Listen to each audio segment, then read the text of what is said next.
Champions ট্রফির দল ঘোষণা বাংলাদেশের, নেই সাকিব, তামিম, বাদ পড়লেন লিটনও। সাকিব আল হাসানের জন্য চ্যাম্পিয়ন ট্রফির দল ঘোষণা বিলম্বিত হচ্ছিল। অবশেষে চ্যাম্পিয়ন ট্রফির জন্য 15 সদস্যের বাংলাদেশের দল ঘোষণা করা হলো।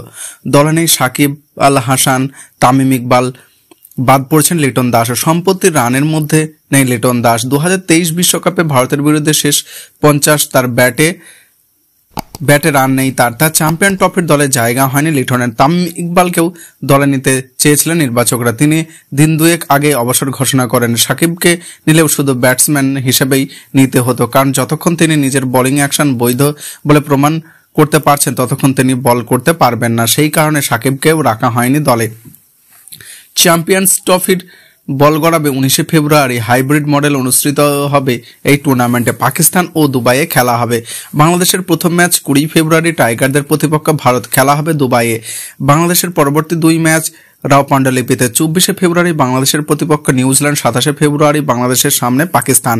চ্যাম্পিয়ন ট্রফিতে ঘোষিত বাংলাদেশের দল: নাজমুল হোসেন শান্ত অধিনায়ক, মুশফিকুর রহিম, মাহমুদুল্লাহ রিয়াদ, মেহেদী হাসান মিরাজ, সৌম্য সরকার, তৌহিদ হৃদয়, তাসকিন আহমেদ, নাহিদ রানা, জাকের আলী, তানজিদ হাসান, তানজিম হাসান, মুস্তাফিজুর রহমান, রিশাদ হোসেন, নাসুন আহমেদ ও পারভেজ হোসেন।